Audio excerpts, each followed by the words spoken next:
Selamat malam, Romo, Bapak, Ibu, dan teman-teman semuanya. Puji syukur kita dapat berkumpul dalam Kaminar Kon Inigo. Sudah setengah jalan ini ya, sudah hari ini memasuki pungta yang kelima. Masih semangat semuanya? Masih. Masih, puji Tuhan. Semoga perjumpaan hari ini juga menjadi ruang untuk kita bertumbuh, mendengarkan, dan berjalan bersama dalam terang Tuhan. Terima kasih ya, love-love-nya. Untuk mengawali seluruh rangkaian kegiatan hari ini, marilah kita hening sejenak dan mempersiapkan hati. Doa pembuka akan dipimpin oleh Bapak Riki. Bapak Riki, silakan.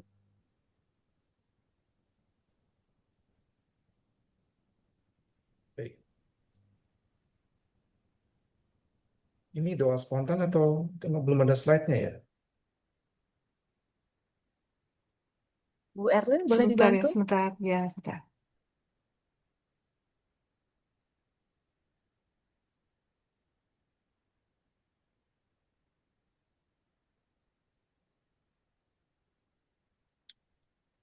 Oke, silakan. Ketutup ya, sebentar ya. Ketutup. Saya nggak bisa hilangkan mungkin sebentar ya.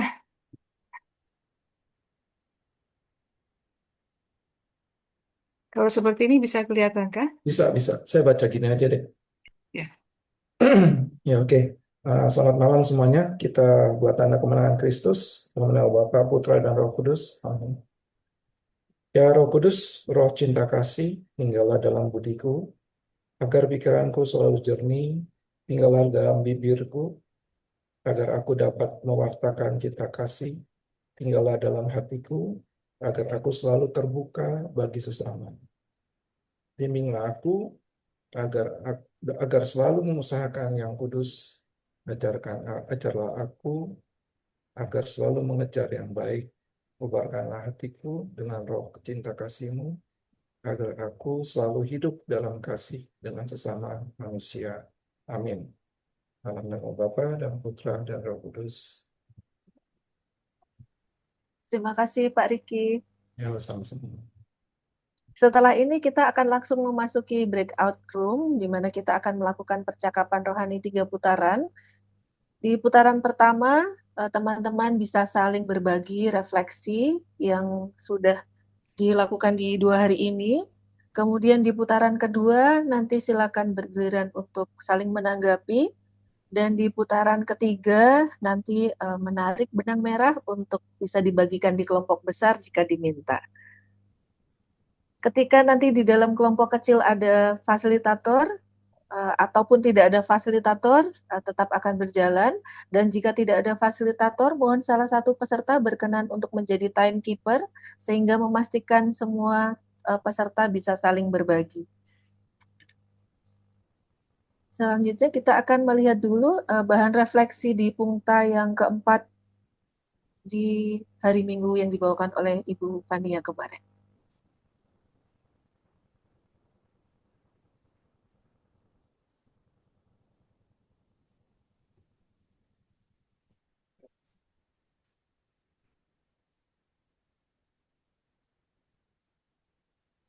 Di refleksi di pungta yang keempat ada 4 poin.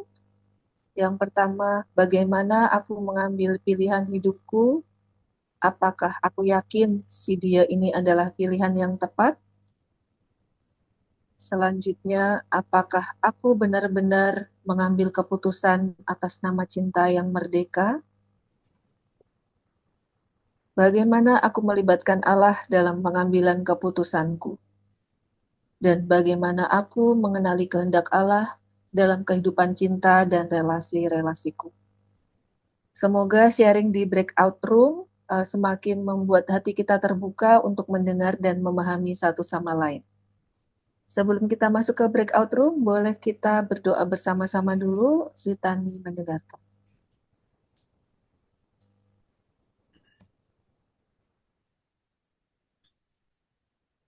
Mohon kepada salah satu peserta berkenan untuk membaca litani bagi pendengar.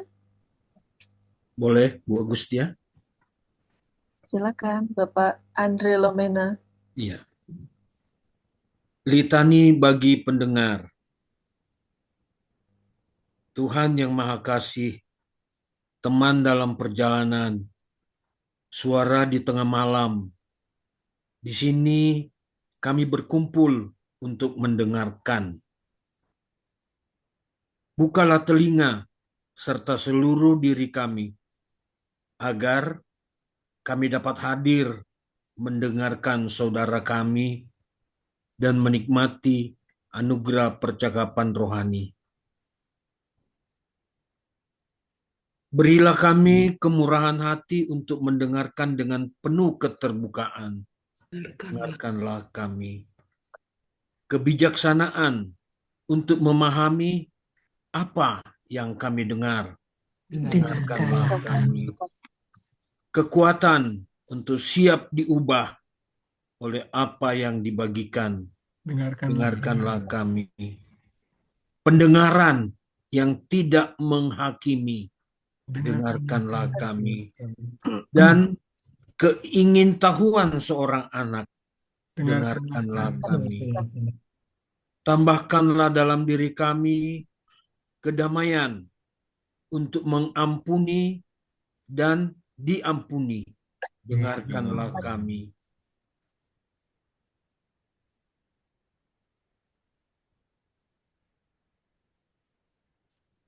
Sikap menerima yang membuat kami rela membagikan kegagalan.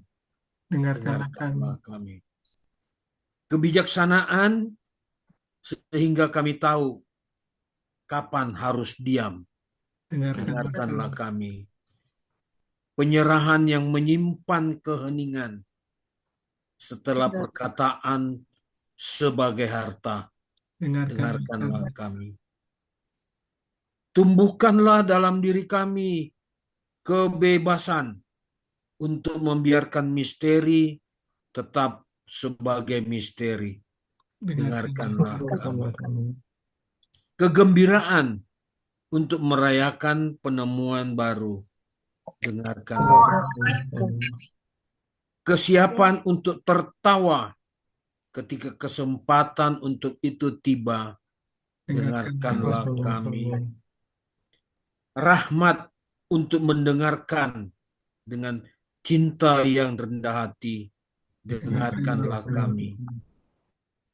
Kekaguman untuk mendengarkan Engkau berbicara dalam diri kami. Puji syukur kepadamu. Amin. Terima kasih Pak Andre.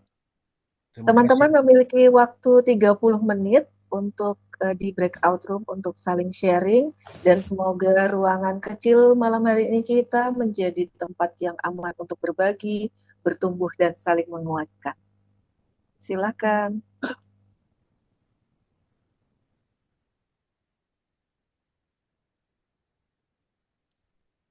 Boleh di start. Selamat datang kembali teman-teman semuanya. Seru pastinya ya kalau sharing di breakout room tuh katanya waktunya nggak cukup. Gitu. Bisa disambung lagi. Kita masih sampai punta yang ke-7 ya. Saya boleh minta sharing dari 1 atau 2 kelompok mungkin ya. Saya suka angka 8. Kelompok 8 barangkali. Boleh perwakilan kelompok 8? Baik, terima kasih Sis Agusta. Dari kelompok kami itu ada tadi Pak Jerry dan Sis Maya dan Pir. Jadi di dalam kelompok kami itu pada saat mengambil keputusan, maksudnya pada saat jatuh cinta dengan pasangan kemudian menikah itu ada yang nggak tahu ya apakah melibatkan Tuhan, dan ada yang merasa belum melibatkan Tuhan tapi ada yang sudah melibatkan Tuhan. Jadi dalam prosesnya kami sepakat bahwa kami itu cepat atau lambat akan dibimbing untuk mencintai Allah dan jatuh cinta kepada Allah dengan sebenar-benarnya seperti yang dirasakan oleh Santo Ignatius Kemudian rencana Tuhan itu akan indah pada akhirnya karena Tuhan senantiasa mencintai kita. Itu aja dari kami. Luar biasa sekali sharing dari kelompok 8, Ibu Litwina Vero. Terima kasih sudah berbagi, Ibu. Satu lagi dong, 8 tambah hari ini kita punta kelima, berarti kelompok 13, tapi karena nggak ada kelompok 12 ya. Kelompok 12 boleh?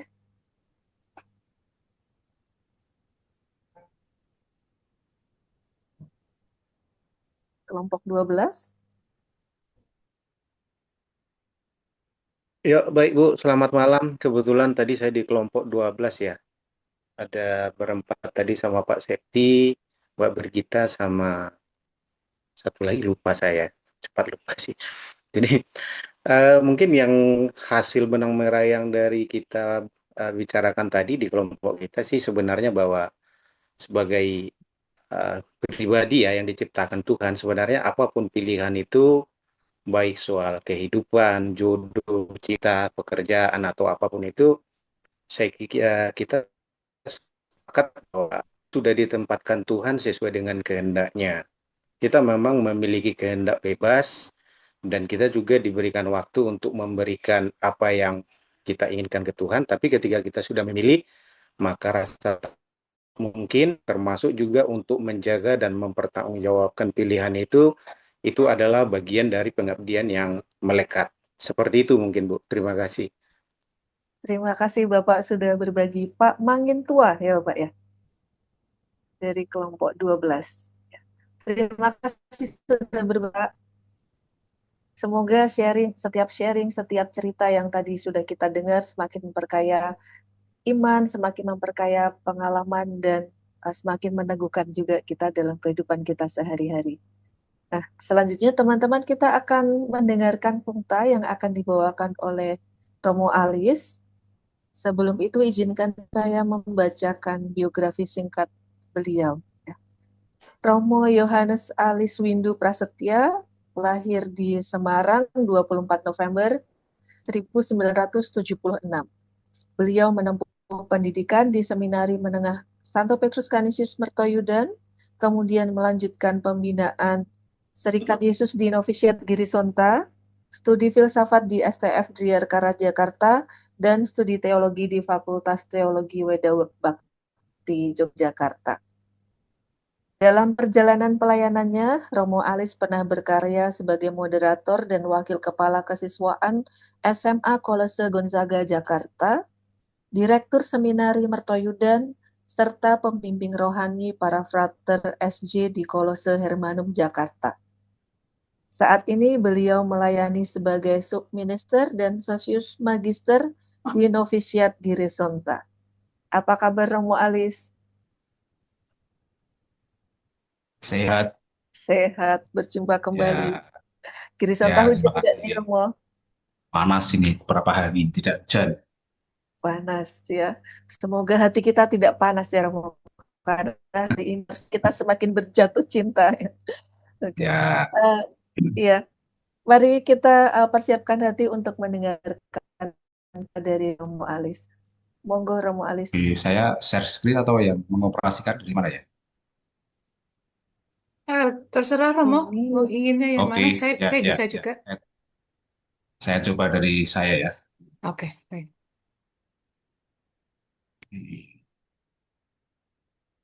Baik, baik teman-teman, saya akan mencoba memaparkan apa yang saya buat ini. Kelihatan ya? Oke, Kelihatan, Bang. baik.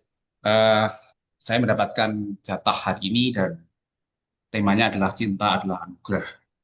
Dalam autobiografi atau perjalanan Ignatius itu bagian Alcala Salamanca, saya menambahkan Salamanca gitu ya. Nah, sebenarnya saya itu galau awalnya. Galaunya kenapa? Nanti saya harus mengkoneksikan antara perjalanan Inigo di Alcala dan Salamanca, dan tema besarnya adalah cinta itu anugerah. Padahal bagian ini bagian yang berat, bagian yang banyak tantangan, bagian yang eh, konflik gitu ya, di penjara. Bagaimana cinta itu bisa menjadi anugerah kalau seperti ini. Lalu ada clue yang kemudian hari ini nih, saya dapatkan, yaitu bahwa Inigo itu gigih ya, dan ingin terus berkehendak membawa sesama kepada Tuhan. Itu yang kemudian membuat saya itu agak oke lah dengan ini. Nah, mari kita dengarkan lagu jadul ya, karena saya kan generasi tahun 70-an ya. Maka yang saya siapkan ini lagunya. Mohon diputarkan ya dari panitia. Ya, sebentar ya. Aturkan. Saya stop dulu atau enggak? Ya, Romo, Siapanya? ya, stop dulu. Oke.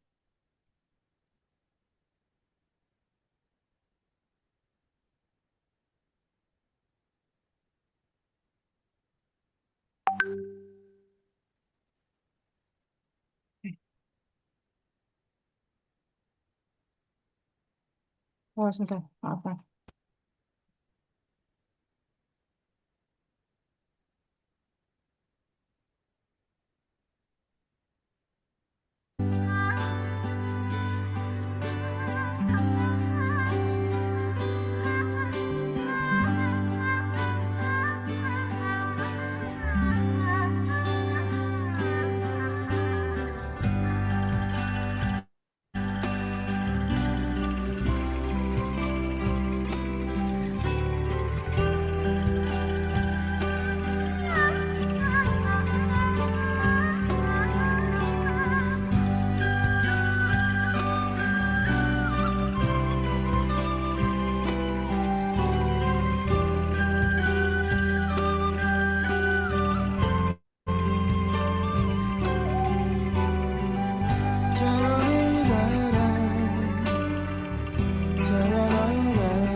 Jangan berkata tidak bila kau jatuh cinta. Terus terang sajalah, buat apa berdusta. Cinta itu anugerah, maka berbahagialah. Sebab kita sengsara bila tak punya cinta. Rintangan pasti datang menghadang, cobaan pasti datang menghujam. Namun yakinlah bahwa cinta itu kan membuatmu mengerti akan arti kehidupan. Marilah sayang, mari sirami cinta yang tumbuh di dalam diri.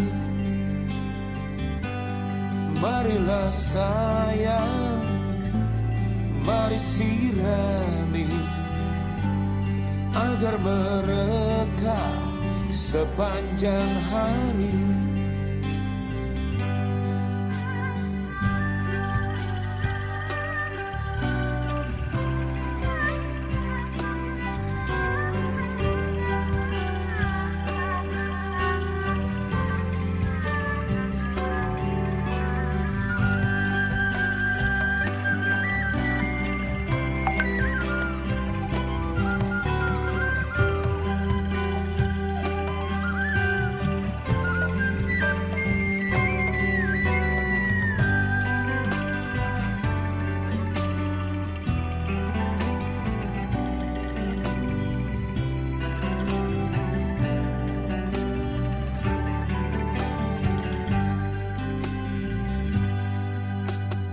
Cinta itu anugerah, maka berbahagialah. Sebab kita sengsara bila tak punya cinta. Rintangan pasti datang Cobaan pasti datang menghujam, namun yakinlah bahwa cinta itu kan membuatmu mengerti akan arti kehidupan. Oh marilah sayang, mari sirami cinta yang tumbuh di dalam diri. Marilah sayang, mari sirami agar mereka sepanjang hari. Marilah sayang, mari sirami cinta yang tumbuh di dalam diri. Marilah sayang, mari sirami agar mereka sepanjang hari. Oh marilah sayang, mari sirami cinta yang tumbuh di dalam diri. Marilah sayang, mari sirami agar mereka sepanjang hari, agar mereka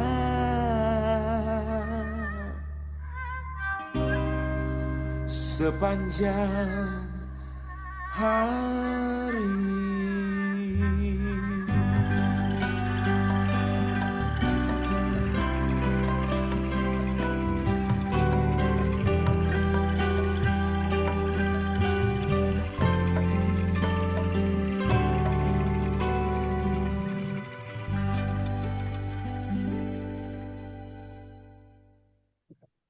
Ya,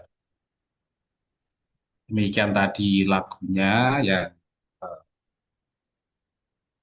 mengiringi di awal Pungta. Saya akan coba mengambil makna itu dari lagu ya, karena ada anugerah, tapi juga ada perjuangan di sana.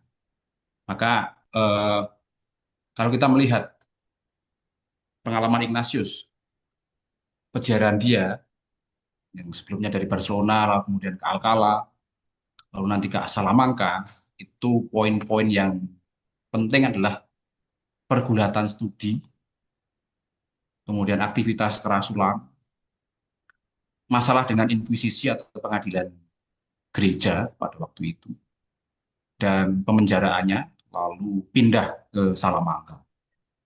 Ini yang merupakan saat-saat tidak mudah. Nah, motivasi yang kuat dalam diri Inigo adalah menyelamatkan jiwa-jiwa. Dan seperti dalam film Ignacio de Loyola ya, yang kita tonton 2 kali sebelumnya ini, kita bisa melihat di bagian tengah sampai akhir itu kan sebenarnya bagian di Alcalá Salamanca ya, bahwa ia mengira cara terbaik untuk menyelamatkan jiwa-jiwa ya dengan mempelajari hal-hal yang rohani. Tetapi kemudian Tuhan telah mengarahkan pada suatu jenis yang lain ya studinya, yang berbeda sama sekali. Dan Inigo harus mencari tahu bagaimana belajar Latin, lalu juga bagaimana membantu mencapai keinginannya, bertumbuh dalam roh, membantu orang lain ya. Dan ini sudah ibaratkan sebuah misteri bagi Inigo. Dan pergulatan studi ini yang paling tidak mudah bagi Inigo. Dia tidak terlahir untuk menjadi seorang intelektual, dia seorang yang praktis ya, lalu mencoba untuk mencari kehendak Tuhan, harus studi pun juga tidak mudah. Ya. Maka sebuah ujian bagi dia adalah ya dengan bergulat, dan akhirnya kegigihan Inigo ini yang dipertaruhkan. Maka teman-temannya yang lain ya, yang kemudian menjadi para Yesuit awal, Polanco dan Lainez itu mempunyai kesan bahwa belajar dengan sebuah kesetiaan yang mengagumkan, melakukan mati raga itu yang dilakukan oleh Inigo. Dapat belajar dari guru-guru duniawi setelah pikirannya diajarkan oleh guru yang lebih baik, Roh Kudus sendiri. Diego Lainez itu juga menambahkan bahwa ia merasakan keengganan yang besar ketika harus belajar. Karena ini adalah hal manusiawi dan lebih membosankan. Ya, biasanya gitu. Kalau kita sedang menggeluti studi, biasanya ada godaan-godaan yang lain yang ingin mendistraksi fokus kita. Biasanya seperti itu. Nah, 3 keinginan dalam diri Inigo menyelamatkan jiwa-jiwa. Ini terus-menerus bertumbuh ya, secara kokoh dalam dirinya. Studi muncul dari kecenderungan yang dirasakan sewaktu kembali dari Yerusalem dan di Barcelona. Maka dia mulai mencicil pelan-pelan belajar bahasa Latin dengan anak-anak kecil. Dan yang ketiga, mengumpulkan sahabat-sahabat. Jadi menyelamatkan jiwa-jiwa, studi, lalu mengumpulkan sahabat. Ini adalah gambaran pada waktu dia belajar dengan anak-anak, belajar bahasa Latin. Dan mengumpulkan sahabat-sahabat awal di Alcalá. Ada sebagian yang bertemu di Barcelona. Dan kita kenal dalam film itu juga ada nama Calixto, seorang Portugis, ada juga orang Spanyol, Arteaga dan Caceres. Tapi juga ada orang Prancis ya, bernama Jean Reynaud gitu ya, yang bergabungnya di Alcalá. Nah, ada juga pihak-pihak yang membantu ketika berada di Alcalá, ketika dia mengalami situasi-situasi yang tidak mengenakan, yaitu Eugia bersaudara. Ada yang bernama Miguel, ada yang bernama Diego, gitu ya, sebagai sahabat yang membantu Inigo. Bahkan dia juga mencetak karya Erasmus yang waktu itu tidak begitu berkenan di hati Inigo, tapi kemudian itu dipakainya. Dan Diego de Eguia nanti akan menjadi bapak pengakuan di Roma ketika Inigo dan teman-teman sudah berada di sana. Alasan Inigo di penjara, paling nggak dalam film itu kita disuguhi ada 3 tuduhan, yaitu Inigo itu berkhotbah tanpa izin otoritas gereja, berurusan dengan dan merayu wanita dari Salamanca yang dituduhkan. Dan yang ketiga, pertemuan rahasia di tengah malam. Ini kan Inkuisisi mencurigai kelompok Inigo ini sebagai kelompok alumbrados, kelompok orang-orang yang merasa diri tercerahi dengan berbagai macam cara hidupnya. Nah, maka yang dihadapi oleh Inigo adalah pengadilan sampai 3 kali. Pertama, tanggal 19 November 1526, ya. Yang diselidiki adalah gaya hidup dan kegiatan kerasulan mereka. Lalu yang pengadilan kedua itu investigasi mengenai perkara relasi Inigo dengan wanita yang telah menikah, yang terbantu oleh Inigo dengan percakapan rohani, lalu dia merasa ada perkembangan dalam hidup rohaninya.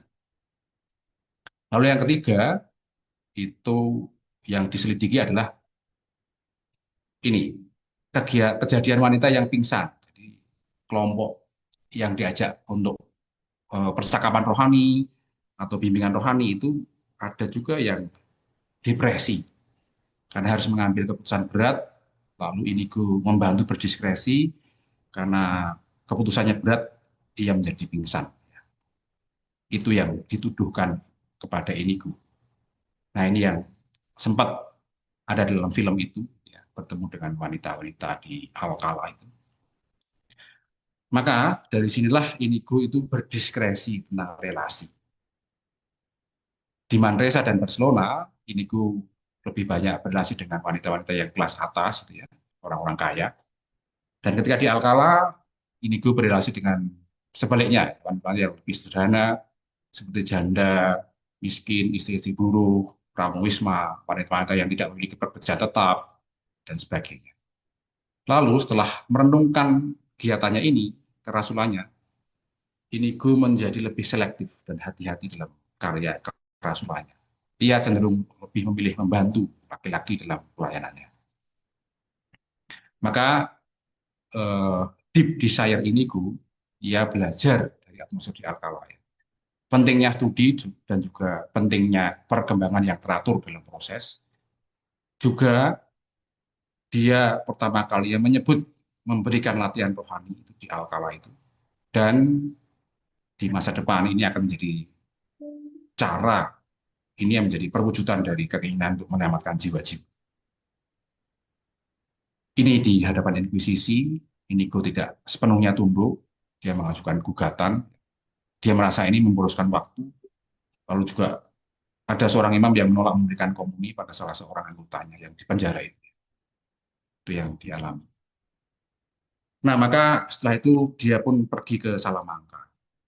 Dan di Salamanca dia melanjutkan studi, lalu dia juga mengalami tegangan ya, kehendak sendiri, hendaknya atau taat pada otoritas gereja.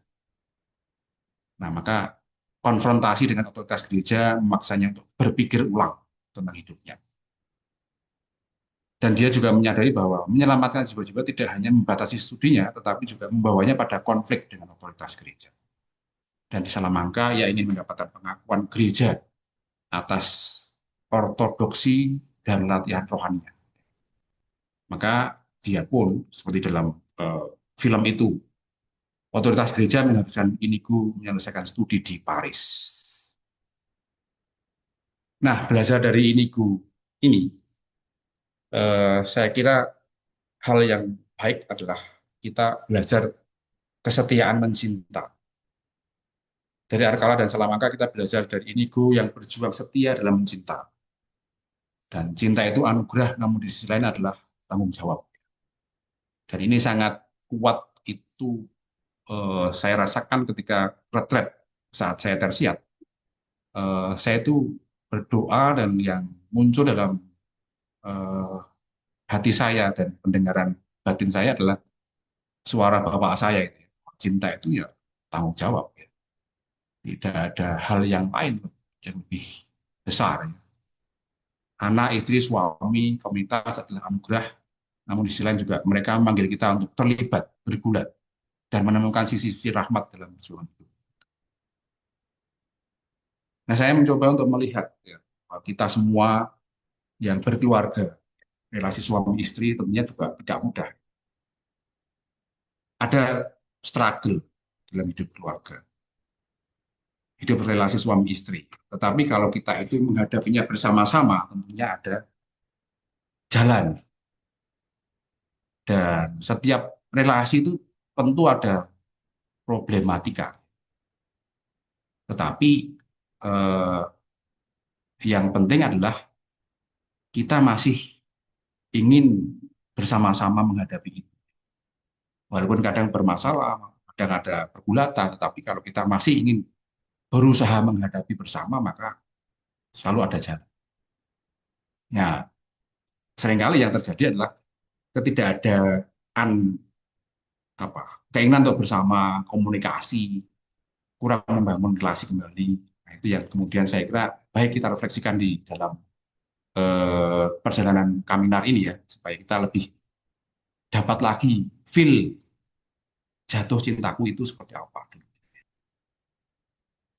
Tanggung jawab dalam keluarga, lebih-lebih orang tua. Ya. Pasti banyak hal ya.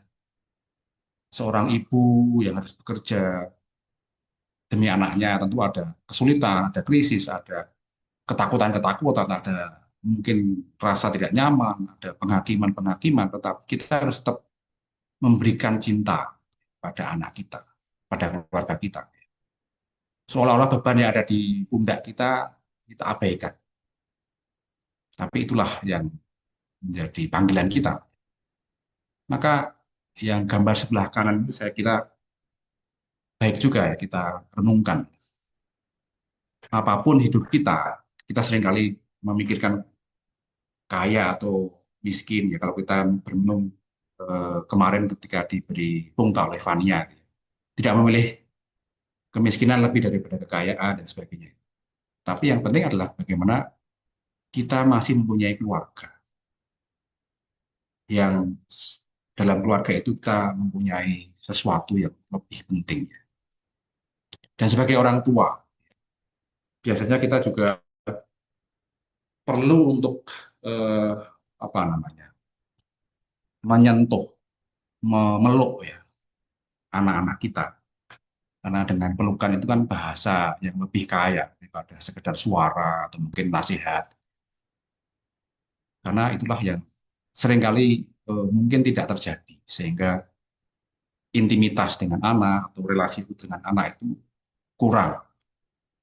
Termasuk dalam parenting, ya, dalam memomong anak, ya, mendidik dalam keluarga harus ada kerjasama, bukan persaingan antara ayah dan ibu dalam mendidik, tetapi sebuah kolaborasi untuk menghasilkan atau untuk mendidik anak-anak untuk menjadi anak yang the best itu ya. Tidak ada kata persaingan. Demikian juga di dalam hidup religius. Bukan soal apa consecrated life atau hidup membiara itu bukan soal survival ya. Tapi juga bukan apa namanya menyiapkan diri untuk mati lebih baik.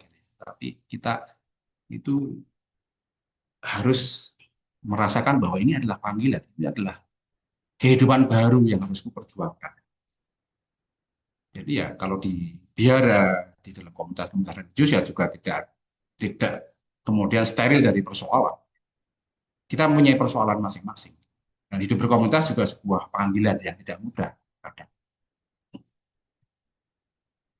Maka Paus Fransiskus juga mengatakan bahwa walaupun dalam hidup kita itu penuh dengan duri dan macam-macam hal ya, tetapi selalu ada yang namanya space untuk tumbuhnya biji yang baik gitu ya. Dan kita harus percaya kepada Tuhan. Ada persoalan, ada tantangan, ada segala macam pergulatan, tetapi kita percaya bahwa ada ruang untuk tumbuh, ada ruang untuk bangkit. Gitu ya.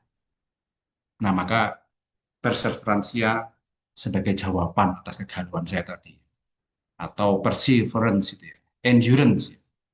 Daya tahan, daya juang, kegigihan, daya bangkit, kesetiaan itu saya kira menjadi kata kunci dalam memperjuangkan cinta itu sendiri. Lalu, walau cinta itu anugerah, namun dari pihak kita sebagai kodrat ini ya harus terus dimohon, ya, diusahakan, diamalkan, dharma, implementasi, seperti yang kemarin Pungta sebelumnya. Maka saya juga mengambil inspirasi dari latihan rohani, ya. Cinta itu harus diwujudkan dalam tindakan daripada kata-kata. Lalu juga cinta itu terwujud dalam saling memberi dari kedua belah pihak, tidak bisa satu orang saja. Artinya yang mencintai memberi dan menyerahkan kepada yang dicintai apa yang dimiliki atau sebagian dari milik atau yang dapat diberikan. Begitu pula sebaliknya, yang dicintai kepada yang mencintai. Nah, saya juga terinspirasi dari doanya Santo Fransiskus Xaverius ya, yang meninggal di pulau kecil ya, Pulau Sanjiang, yang mau mengarah ke Cina, tetapi waktu itu dia sudah keburu sakit dan akhirnya meninggal di sana. Doanya berjudul "Aku mencintaimu, ya Tuhan." Ya Tuhan, aku cinta padamu. Aku cinta padamu bukan lantaran aku mengharapkan surga bagiku, bukan lantaran kecut hati tersulut kobaran api abadi atau neraka, melainkan sebagaimana Engkau cinta padaku. Aku pun cinta padamu dan aku akan selalu begitu. Demi pamrih apakah, ya Tuhan, aku cinta padamu, selain lantaran Engkau adalah Raja dan Allahku. Ini tidak usah saya bacakan, nanti mungkin bisa didoakan sendiri. Ini doa dari Karl Rahner, seorang teolog Yesuit Jerman yang menjadi tokoh dalam Konsili Vatikan Kedua, yang membahasakan berbagai macam istilah-istilah dalam dokumen Konsili Vatikan Kedua, yaitu Allah kehidupanku di sanalah. Doa ini saya temukan dalam buku Hatiku Berkobar-kobar. Hanya dalam cinta aku dapat menemukan Engkau, ya Allahku. Ini yang saya kira cukup baik untuk permohonan kita. Lalu dalam inspirasi kitab suci, saya mengambil Injil Yohanes 15, ayat 9 sampai 11. Seperti Bapa telah mengasihi aku, demikianlah juga aku telah mengasihi kamu. Tinggallah di dalam kasihku itu. Jikalau kamu menuruti perintahku, kamu akan tinggal di dalam kasihku, seperti aku menuruti perintah Bapakku dan tinggal di dalam kasihnya. Semuanya ini kukatakan kepadamu, supaya sukacitaku ada di dalam kamu dan sukacitamu menjadi penuh. Jadi kita itu terus-menerus mengaitkan diri kita kepada Allah. Kita seperti yang didoakan Yesus itu ya, bahwa Bapa itu telah mengasihi aku. Kita itu terlebih dahulu dicintai oleh Allah. Maka kita pun juga harus membagikan cinta itu kepada sesama dan juga kepada Tuhan. Maka langkah-langkah doa yang saya tawarkan, pertama-tama persiapan, ya, menghadirkan dengan kesadaran penuh syukur akan rahmat Tuhan, apapun itu. Ya. Lalu yang dari persiapan itu juga menyediakan diri secara fisik dan batin untuk berdoa. Entah itu kesehatan kita, badan kita, atau juga tempat untuk berdoa. Gitu ya. Lalu apa yang kita mohon atau rahmat yang dimohon adalah keberanian berusaha dan keterbukaan hati untuk diubah oleh rahmat, agar tetap setia mencintai sesama dan Tuhan di dunia yang banyak tantangan ini. Lalu untuk membantu proses doa kita adalah menghadirkan momen-momen berat dalam relasiku dan pekerjaanku yang banyak membuatku bergulat, melihat dengan mata batin apa yang membuatku bergulat dengan satu hal atau pribadi tertentu, mendengarkan suara-suara dalam batinku saat mengingat dan menghadirkan pengalaman berat itu, lalu memahami rahmat-rahmat yang mampu mengubah diriku walau itu sedikit, ya, mengubah kesadaranku, cara pandangku, mengubah mindset. Catatannya adalah posisikan diri Anda masing-masing sebagai diri Anda, orang tua, istri, suami, anak, anggota keluarga, anggota komunitas, dan sebagainya. Pertanyaan reflektif membantu konsiderasi. Tema kita adalah cinta itu anugerah, tetapi juga di sana ada cobaan dan tantangan dalam menjalani hidup, pilihan hidup kita. Ya. Orang tua dan anak itu adalah anugerah Tuhan, tetapi pasangan, suami, atau istri adalah pilihan hidup. Termasuk hidup sebagai religius. Yang kedua, mengingat pengalaman sangat mencintai dan dicintai pasangan, sehingga tangki cinta Anda penuh. Ya. Bagaimana usaha dan daya juang Anda mencintai pasangan, anak, orang tua, keluarga, komunitas. Adakah kesadaran akan Allah yang hadir saat Anda mengalami derita atau bahagia, dan dalam perjalanan melaksanakan keputusan Anda, apa yang membuat Anda berubah, dan bagaimana sampai Anda mengalami self-acceptance, ikhlas, dan merasakan rahmat dari Allah. Lalu dalam memelihara cinta agar langgeng tumbuh, pertanyaannya saya beri dua, bagaimana Anda menjalani cobaan, tantangan, hambatan dengan gigih dalam menjalani pilihan hidup? Adakah rasa penyesalan, dan bagaimana Anda mengatasinya? Apa syukur yang muncul? Nah, bagi yang single, pertanyaannya bisa diganti dengan keluarga, orang tua, saudara kandung, atau sahabat, atau komunitas. Nah, maka love is responsibility. Cinta itu tanggung jawab. Seperti kata Martin Buber, seorang filosof Yahudi keturunan Austria. Love is responsibility of an I for a you. In this consists what cannot consist in any feeling. Jadi cinta itu ya responsibility, tanggung jawab. I and thou. Jadi ketika kita itu mencintai, kita sudah ibaratnya itu tersandera oleh orang lain yang menuntut kita untuk bertanggung jawab kepada dia. Dan itu bukan hanya soal feeling saja, tetapi sesuatu yang lebih dari sekedar feeling. Dan itu adalah tanggung jawab itu. Maka nanti di akhir doa, saya menyarankan ada percakapan. Kepada Sang Putra, aku menceritakan dengan terbuka pergulatan relasi atau profesi sebagai sahabat, agar diberi daya juang dan kerendahan hati untuk berani berbagi hidup. Lalu diakhiri dengan doa Bapa kami. Lalu dengan Ibu Maria, aku menceritakan kepada Ibu Maria apa yang kubulati agar aku berani mendengarkan dalam batinku dan terbuka untuk menerima diri dan orang lain. Lalu diakhiri dengan doa Salam Maria.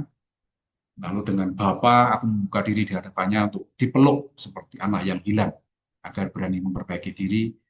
Lalu diakhiri dengan doa kemuliaan. Itu. Nah, itulah yang sumber-sumber yang bisa dibaca mungkin ini ya. Wasiat dan Petua Santo Ignatius, buku Walking with Inigo. Kalau doa buku latihan rohani ini tidak bisa hanya dibaca tapi dipraktekkan.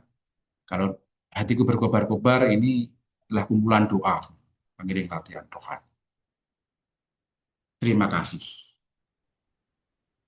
Terima kasih Romo Alis sharing yang luar biasa. Apakah dari teman-teman ada yang mau ditanyakan?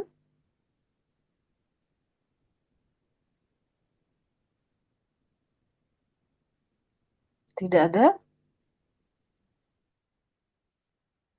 Sepertinya udah langsung clear gitu ya Romo, langsung dapat benang merah tadi yang harta yang paling berharga adalah keluarga ya, kayak diingatkan kembali juga. Terus saya setuju ya sama Romo, cinta adalah tindakan, katanya gitu ya Romo. Itu ada yang Kalau bertanya kayaknya itu. Pak ada yang Andri bertanya, Lumena Pak, itu raise Pak hand Andri ya. apakah mau bertanya?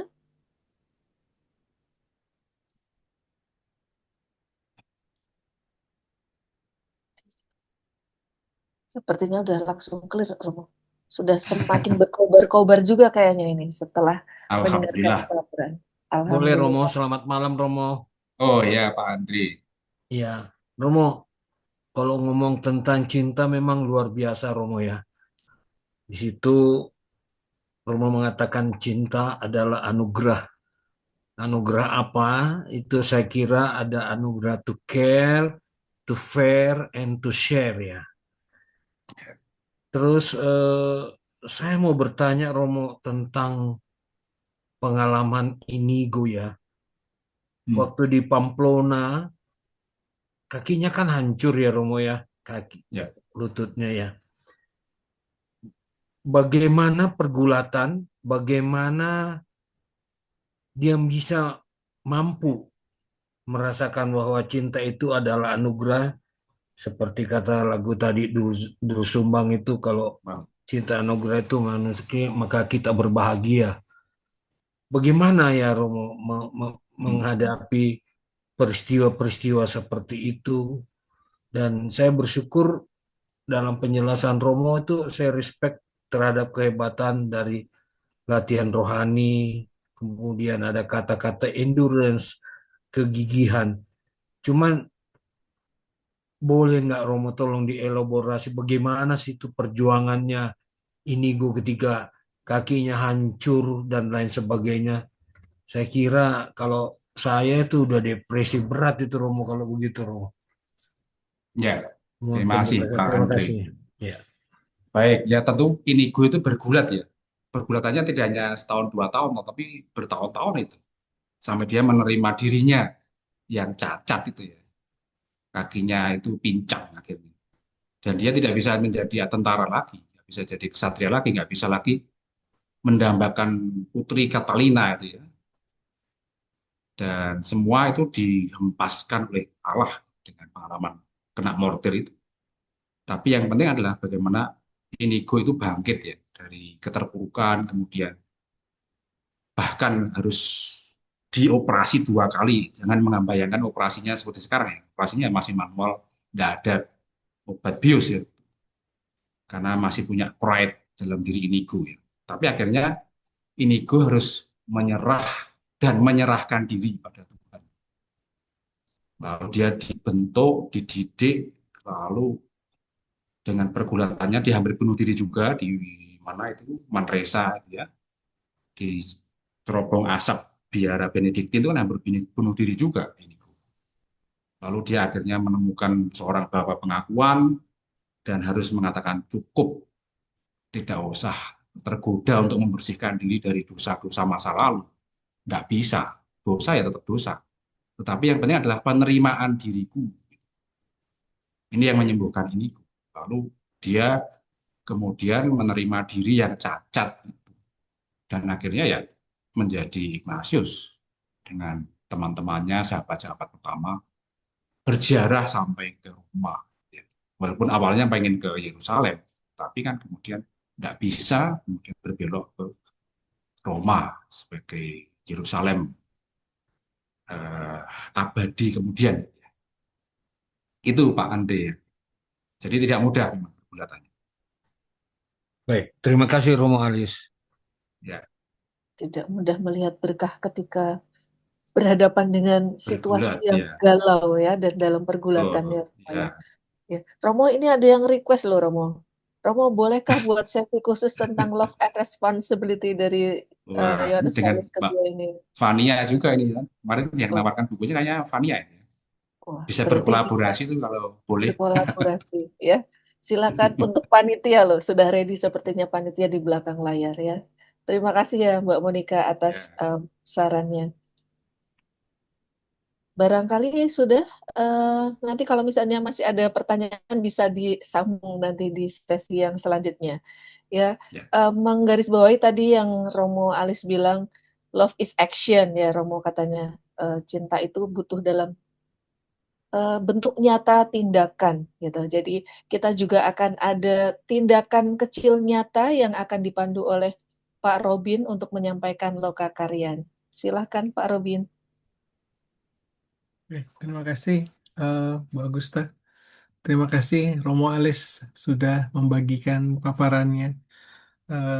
Ya, saya ikut merasa diteguhkan, dan ya tadi juga ada di kelompok saya mereka berterima kasih sekali dan bersyukur bahwa dengan satu kisah pertobatan Ignatius bisa digarap berbagai macam tema dan angle kehidupan gitu ya. Ini kan Kaminar Con Inigo yang ke-6. Setiap tahun temanya beda-beda dan semuanya dikaitkan dengan perjalanan Ignatius. Pertobatan Inigo ke Ignatius itu sungguh jadi sumber inspirasi yang tak terbatas gitu, tidak habis-habisnya untuk digali. Oke, baik Bapak Ibu, kita lanjutkan lokakarya kita. Coba saya mau minta tanggapannya Bapak Ibu yang sudah berlatih memberikan hadiah sebagai wujud perhatian. Apakah sudah dilakukan lokakaryanya? Oke, Bu Yohana ini memang setia nih. Sudah. Oke. Apakah Bapak Ibu yang lain bagaimana? Sayang loh kesempatannya.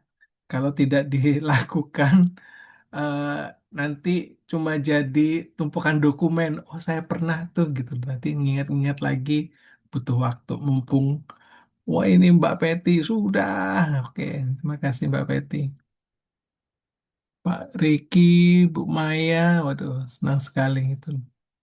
Tadi saya juga eh, ada yang sempat minta hadiah gitu ya. Hadiahnya mau apa? Aku mau jodoh. Wih, agak berat itu. Oh, kok sindigunya kenceng nih. Oke, hari ini kita lanjut ke latihan bahasa cinta yang keempat. Saya share ke screen saya. Bahasa cinta yang keempat yang kita ingin latih bersama adalah tindakan pelayanan. Tindakan-tindakan sederhana dan tidak perlu menuntut banyak waktu, seperti memasak, mencuci piring, buang sampah, merapikan tempat tidur, mengganti popok bayi, membantu fotokopi. Kalau dikerjakan dengan semangat positif, bisa menjadi ekspresi cinta. Tidak seorang pun suka dipaksa mengerjakan apapun. Tindakan-tindakan kita dipengaruhi oleh teladan orang tua, kepribadian kita sendiri, persepsi kita tentang cinta, emosi, kebutuhan, dan hasrat kita. Cinta itu selalu diberikan dengan kerelaan hati dan diberikan dengan cuma-cuma. Permintaan memberikan arah bagi cinta, tetapi tuntutan menghentikan aliran cinta. Jadi, ya saya mengundang Bapak Ibu mengingat lagi semangat tentang cinta tanpa pamrih, dan kalau berkobar-kobar dengan perasaan cinta, melakukan sesuatu untuk orang yang dikasihi, yang dicintai, rasanya nggak jadi beban tuh. Kemarin kan saya sudah singgung ya, pada saat jatuh cinta rasanya kreativitasnya memuncak gitu, bisa melakukan hal apa saja yang kadang dianggap bodoh, tapi dilakukannya dengan semangat dan intensi yang baik. Nah, dalam kehidupan sehari-hari, melakukan hal-hal kecil sebagai wujud meringankan tugas orang yang dikasihi, kan tujuannya kalau kita sudah membantu mengerjakan sesuatu bagi orang yang dikasihi, eh, rasanya kita sudah membantu dia untuk menjadi pribadi yang lebih bahagia. Itulah makna cinta yang dilaksanakan. Seperti yang tadi disampaikan di LR 230 ya, cinta dalam perbuatan itu lebih menyala daripada cuma kata-kata. Nah, latihan bahasa cinta yang keempat, tindakan pelayanan. Marilah kita melakukan bahasa cintanya. Satu, lakukan 2-3 hal yang bisa menolong aktivitas harian pasangan, keluarga, sahabat, rekan kerja, rekan komunitas Anda tanpa diminta. Menolong aja gitu ya. Diskusikan dengan pasangan, keluarga, sahabat, rekan kerja, rekan komunitas Anda, apa yang mau dilakukan sebulan ke depan. Dan memintanya membuat skala prioritas 1-10, dengan angka 1 sebagai yang paling penting dan mendesak, dan 10 sebagai yang tidak penting dan tidak mendesak. Bantulah ia menyelesaikan prioritas 1 dan 2 sesegera mungkin. Oke, ya. Em, saya jadi teringat tentang paparan yang kemarin disampaikan oleh Fania tentang cinta yang disampaikan oleh 1 Yohanes Paulus II. Lawan dari cinta itu sebenarnya bukan benci, tapi memanfaatkan. Nah, kalau tahu bahasa cinta kita adalah tindakan pelayanan, ya jangan jangan memanfaatkan orang yang mencintai kita, tapi kita juga harus memberikan atau melakukan sesuatu bagi orang tersebut dengan sepenuh hati dan berdasarkan kerelaan karena tahu kita mencintainya, kita mengasihinya. Oke, itu aja latihan bahasa cinta yang keempat, tindakan pelayanan. Do something tanpa diminta. Itu saja. Terima kasih. Saya kembalikan kepada Bu Agusta. Terima kasih Pak Robin. Sudah cukup jelas ya teman-teman. Jadi do something tanpa diminta ya. Biasanya ngambilin jemuran aja harus minta tolongnya berapa kali coba. Ya, nah sesimpel itu berarti ya. Dari teman-teman apakah ada yang mau bertanya tentang Lokakarya?